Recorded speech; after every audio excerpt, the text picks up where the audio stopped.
Get back over here! Better than them!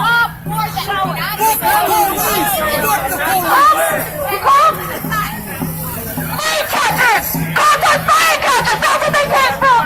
From the big! No way! Not the way I said! You need to be talking to the racist trans over there! Fuck the police! Let's go hand in hand! The law says let's go hand in hand! Time to go the fuck home! Let's go hand in hand!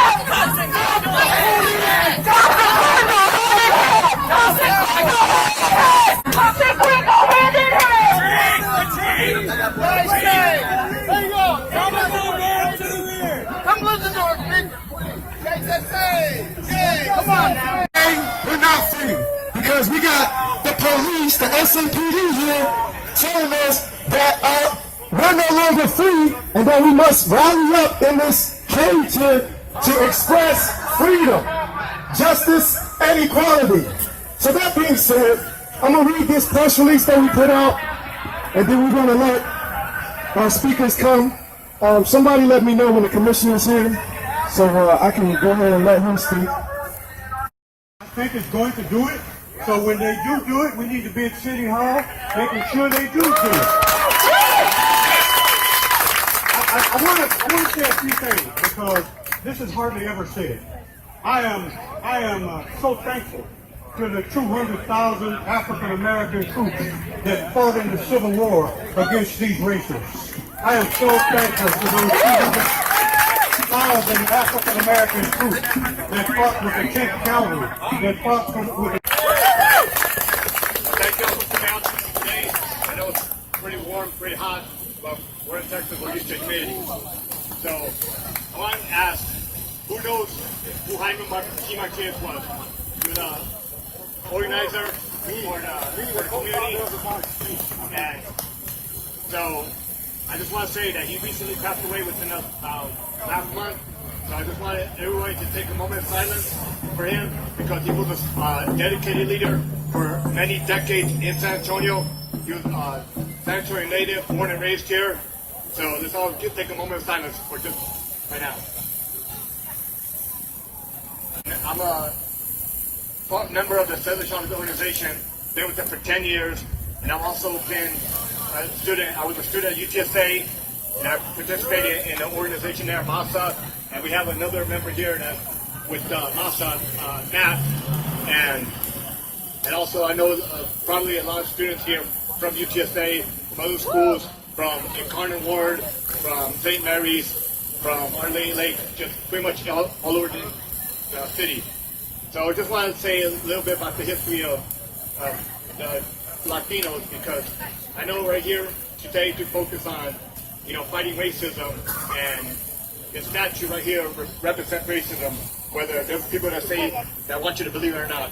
But as far as the Chicano Latino community in San Antonio, we have had a long history in this community, but yet we've been discriminated against just like black people. And so what I learned about the history of San Antonio, young people may not know, is that before the civil rights movement here in San Antonio that was started by Chicanos such as Albert Peña and Willie Velasquez and other organizers, that San Antonio was segregated for a long time, where the Latinos were kept in south of Culebra, where that was the dividing line, the segregation line. And I learned that by reading the book. So it was a book written by David Montejano, Quixote Soldier, which I recommend everybody read if you all haven't read it yet, because it's a very good book. It tells about the history of the organizing for Latinos community in San Antonio, and there's also other books that you can go out there and read that will tell the history of Latinos and also the hidden history of racism against Latinos and other minorities. So I'm glad that there's a very diverse community here. It's not just black people here, it's Latinos, blacks, whites, I even see some Asians here, maybe some Middle Eastern.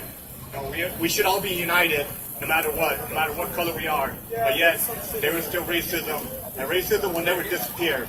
You know, we gotta keep fighting against it, and we can overcome it. You know, we can be mad about racism, but that's just gonna make us seem like we're the bad people. So we gotta be peaceful and keep uniting, keep fighting for the cause. So thank you everyone for being here, and take some time, read about history, read about what they don't teach you in public schools, K to 12, because if you go to a bookstore, go to a library, you can really learn a lot about history that you don't learn in public schools. So thank you all for being here. Not only the solidarity with the Black Lives Matter movement, but she definitely is raising her voice as a young, I had to get clear, some people don't let you say it, some people want, Chicana woman, so welcome her to the platform. Hey y'all, so this was interesting. I'm really proud that all of you are here and you're here on the right side of history. We can ignore the people across the way because they're going to get sunburned and leave in about an hour. So we're all right.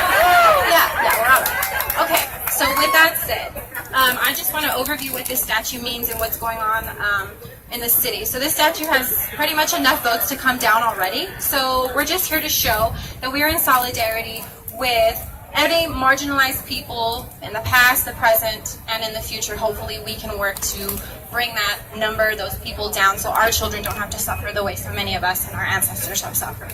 So just to give you some history on this Confederate statue, or whatever it is, basically what the Confederacy fought for was to uphold the economic institution of chattel slavery.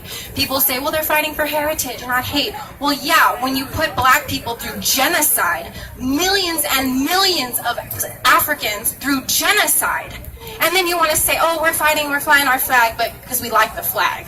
It's an ugly, tacky flag, for one. But for two, I mean, why are we gonna allow these people to stand for this at all? Reach your families. Reach your friends. Reach the person at HEB. To the white people that oppose the Confederacy in the free state of Rome.